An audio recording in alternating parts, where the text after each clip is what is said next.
didn't talk about his job much, but he loved what I could tell, being a pilot and, getting new training and just enjoying his job. Neighbors stunned at the accusations against a commercial airline pilot from Northern California. Authorities say he tried to shut down a plane's engines mid-flight and had to be subdued by crew members. Tonight, the Alaska Airlines pilot is facing 83 counts of attempted murder. Good evening, everyone. Welcome to West Coast Wrap. I'm Alex Savage. Investigators say Joseph Emerson was riding off-duty in what's called the jump seat of a Horizon airplane that was flying from Everett, Washington to San Francisco when he tried to deploy the engine's fire suppression system. As KTVU's Tom Vakar reports, the plane had to make an emergency landing in Portland. An off-duty pilot has been arrested after he reportedly tried to shut down the engines in midair of an SFO-bound flight. The Alaska Airline flight, operated by its regional carrier, Horizon Air, was going from Everett, Washington to San Francisco last night when an off-duty pilot, Joseph David Emerson, tried to shut down the engines. Okay, I'll just give you a heads up. We've got the guy that tried to shut the engines down out of the cockpit, and he doesn't sound like he's causing any issue in the back right now. I think he's subdued. The off-duty guest pilot was inside the cockpit in what's called the jump seat, behind the pilot and co-pilot. Several reports say he tried to pull the fire suppression handle.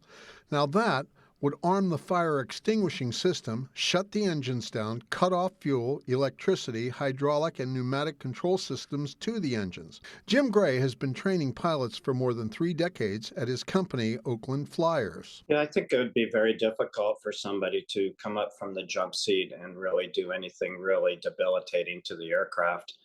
You have 2 able-bodied pilots in the front seat there. The pilots were able to thwart that effort.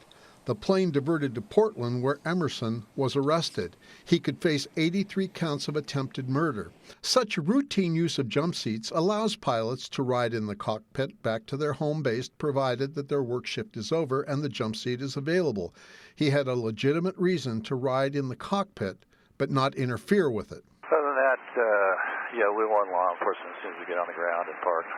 These days, the only other people allowed to fly in the jump seat are pilots, representatives of the Federal Aviation Administration, the National Transportation Safety Bureau, air traffic controllers, and qualified technicians observing specific equipment. Tom Vakar, KTVU Fox 2 News. And the pilot who's now facing charges in this case, Joseph Emerson, lives in the San Francisco Bay Area in the city of Pleasant Hill. Neighbors there are stunned by the news, saying Emerson is always seen smiling, waving, and greeting his neighbors. Some say whatever happened on that flight was out of character for the man they know. Super shocked because he's not the kind of a person. There could be something we don't know yet, something not which can exonerate him, I hope. Emerson was reportedly medically cleared to fly just last month. Pilots need to be medically cleared every year. The FBI has now taken over this investigation. Several communities across the West Coast are dealing with the aftermath of gun violence that tore through parties that young people were attending. In Phoenix, gunfire sent people running for cover at a house party. In the Bay Area city of Oakley, police tonight are searching for the person who gunned down a 16-year-old outside a weekend house party. But we begin tonight in Oregon, where 2 teenagers were shot at a party in the city of Hillsborough. Fox 12's Carly Olson reports one of those teens has died. It's a lot of action with the ambulance and the CPR being done. Dan lives across the street from a home he says was surrounded by approximately 20 police cars on Saturday night. He says they arrived at the crime scene shortly after he heard something disturbing. Rapid fire gunshots. Other neighbors said they heard an argument, screams, and then watched as paramedics administered first aid on one teen who was on the front lawn. They told us the teen was then taken away by an ambulance that drove away without its emergency lights. Police say he was transported to the hospital but did not survive his injuries. The The surviving teen who was injured was transported to the hospital by a family member. This has been an emotional morning for us as a school district. On Monday morning, the Hillsborough School District Superintendent said they had increased police presence and counselor availability at their high schools to help students feel supported. We're wrapping our arms around our students in school, and we'd encourage our families to wrap your arms around students at home. The neighbors didn't know if either student lived in the home, but said they were saddened by what happened. It's just gloomy that, this happens in this quiet neighborhood. It's sad that the kids are doing that. And that was Fox 12's Carly Olson reporting for us tonight. The surviving teenager is expected to make a full recovery. No arrests have been made in that case. Now to another shooting that happened in the San Francisco Bay Area that also left a teenager dead. Police in Oakley searching for whoever opened fire at a house party Saturday night. The shooting killed a 16-year-old boy and left 3 other teens injured. Oakley police had responded to the house before the shooting because of a noise complaint, but shortly after officers left, dozens of teens crashed the event. 20 or 30 kids that showed up to the party that were not invited were not able to get through the front door, and so they broke around, I guess, the side gate and got around the back, and that's when all hell broke loose. Among the 3 teens injured in the shooting were a 17-year-old girl and 2 boys, ages 15 and 16. And in Phoenix, police have arrested 2 minors after a shooting at a house party on Saturday. Neighbors heard more than 30 rounds, but no one was injured here. Police arrested the 2 minors near the party carrying weapons. It is still unclear tonight what led to the gunfire. Also in Phoenix, several people injured in a crash that involved an ambulance carrying a patient. It rolled onto its side after colliding with several other vehicles. The ambulance was transporting a 17-year-old who had been shot. The teenager and 3 other adults all were rushed to hospitals in critical condition. Police are still investigating what caused that crash. A Nevada state trooper is being called a hero tonight after intentionally crashing his patrol vehicle to stop a wrong-way driver. This image on social media shows the wreckage from Saturday night's crash in Minden, about 20 miles east of South Lake Tahoe. The Nevada Police Union says the trooper put his vehicle in the path of a wrong-way driver along Highway 395. That trooper is expected to make a full recovery. The Nevada Highway Patrol has not responded to requests for information about the condition of the wrong-way driver. New audio recordings tonight are revealing how a Seattle police officer responded when being questioned about his insensitive comments captured on his own body camera. He can be heard laughing about a woman who had been struck and killed by a patrol car.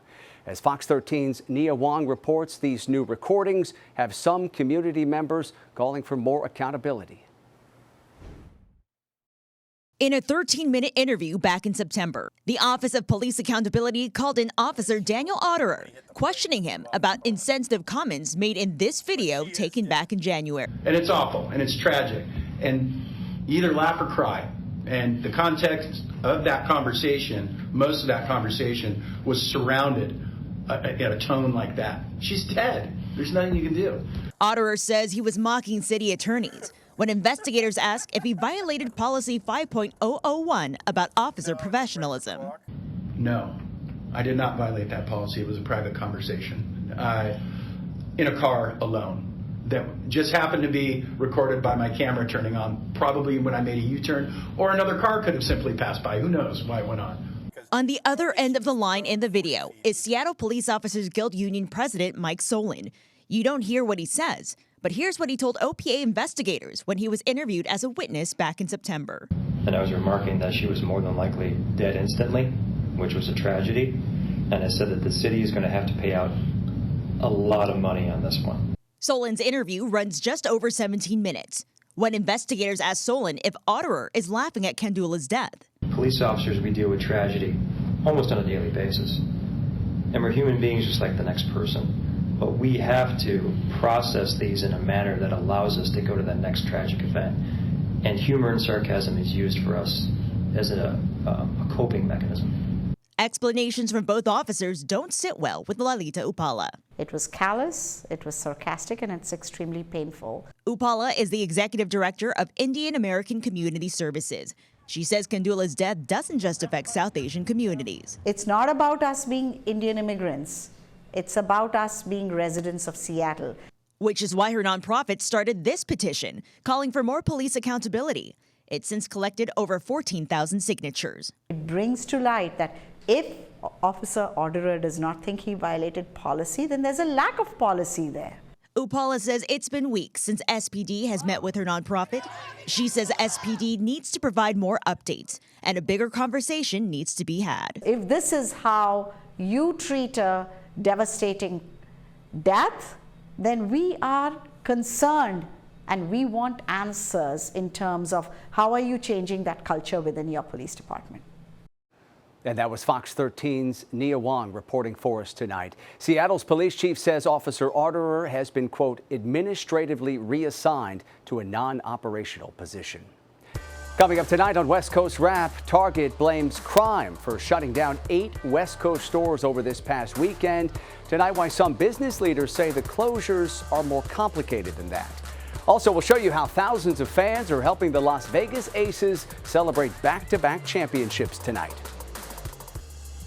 And parts of the West gearing up for the first widespread snowfall of the season. I'll have a look at what to expect for the coming days coming up.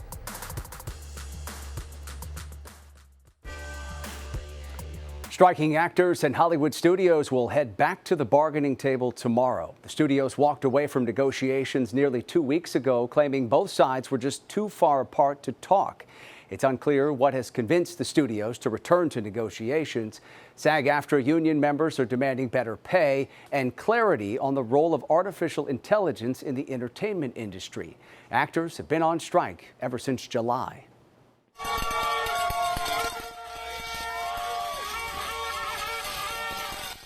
And hundreds of healthcare workers at Providence St. Joseph Medical Center in Burbank started a 5-day strike today. Lab technicians, EMTs, and administrative workers were among some of the employees who walked off the job. Their union says the hospital is bargaining in bad faith and using illegal tactics to keep workers quiet. Providence put out a statement that says, quote, the union has offered unrealistic counter proposals in response and has chosen to strike instead of continue with good faith negotiations. Some immigrants who have recently arrived in Los Angeles say they're being taken advantage of by Southern California hotels. One immigrant who's living on Skid Row said he was recruited by a staffing agency. He said he worked long hours with no breaks and believes he was paid below minimum wage. I worked without breaks, without permission to eat, doing the work of 3 or 4 people. I then went to work at another hotel where they hired me to wash dishes, but they also made me clean bathrooms during my work shift. Those allegations are backed by the hotel union and are now getting the attention of Los Angeles County District Attorney George Gascon, who says he is investigating the claims. 2 Border Patrol agents are in critical condition tonight after a pickup truck plowed into an immigration checkpoint near Yuma, Arizona over the weekend.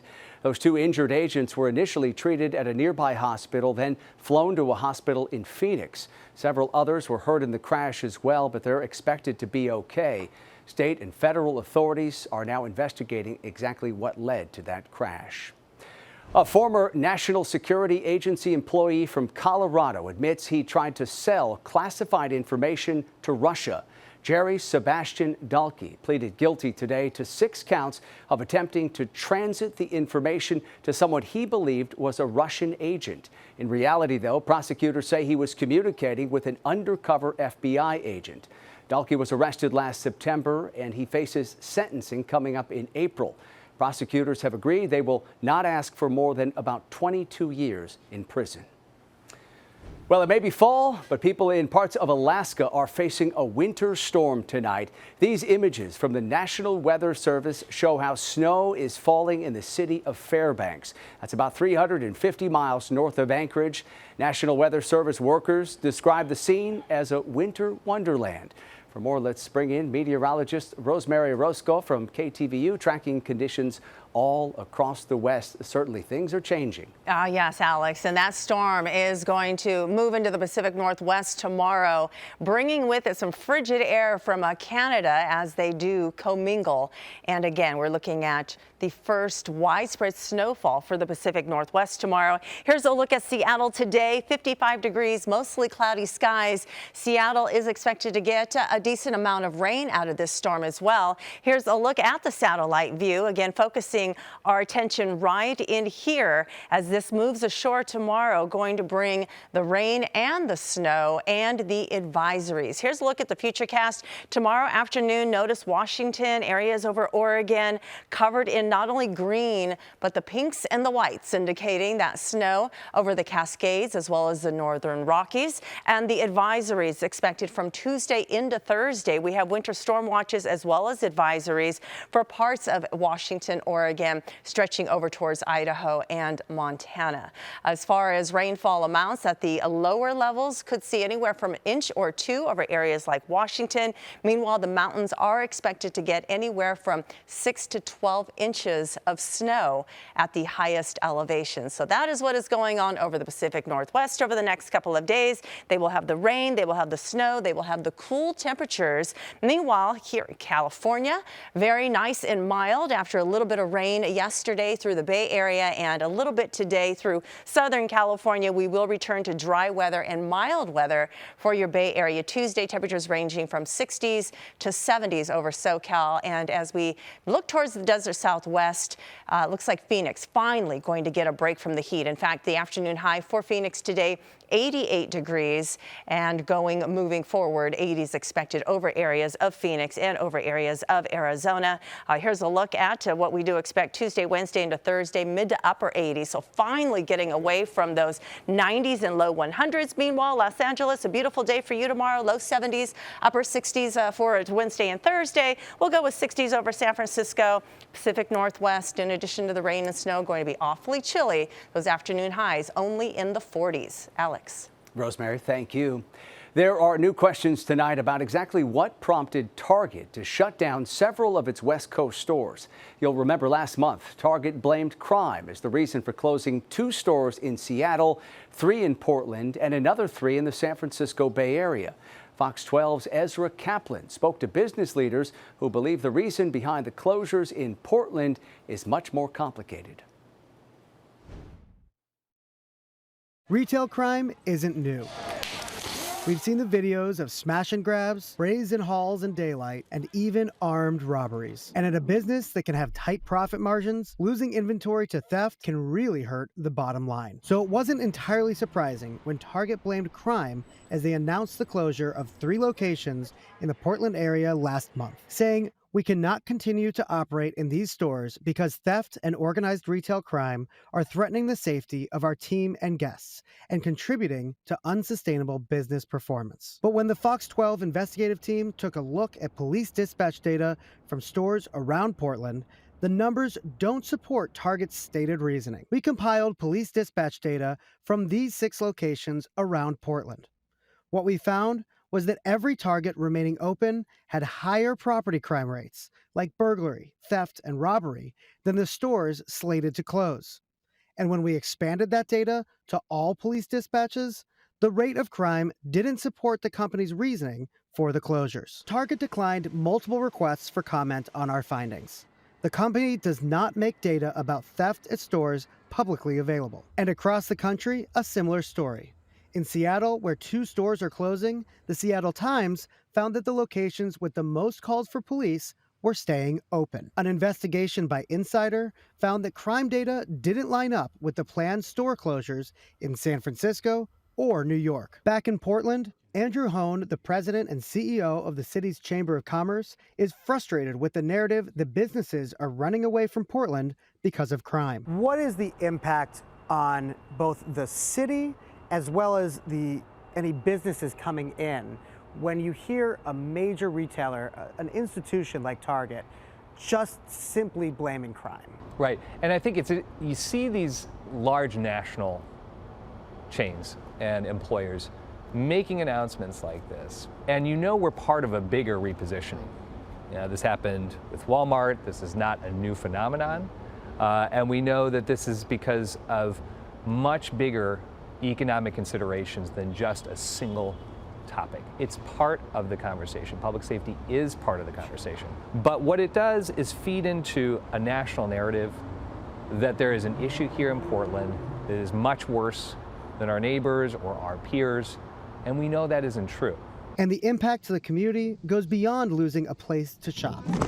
Across the 3 closing stores, 158 employees will lose their jobs. To lose an anchor business like a Target that serves a neighborhood that has people living there is extremely challenging and frustrating. And it does not help the reputation of Portland to lose stores, to lose employers, to lose jobs, and to lose a neighborhood amenity like that. Hone is the first to acknowledge that crime in downtown Portland has been a challenge and needs to be addressed. But he says there is a bigger picture that this Target announcement seems to be disregarding. So I think first, let's just be real, not a good story. I think the nuance that you're describing is something that we have been struggling with here for so long, where we are hearing one story from businesses about why they're closing, but understanding that there are realities that are much bigger than just a simple black and white. We know that the story is much more complex than just, hey, it's crime. And all 8 of those West Coast Target stores closed over this past weekend. Coming up tonight, after being trapped in a cave for 16 hours, a Southern California hiker is home and recovering tonight. Coming up, the rescue operation that got her to safety. Also, we'll show you how fans of the Las Vegas Aces are celebrating back-to-back WNBA championships tonight.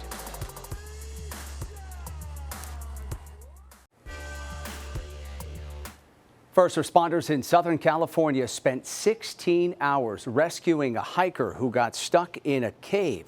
And we're going to show you these incredible images. This happened over the weekend at Thunder Canyon Caves in eastern San Diego County.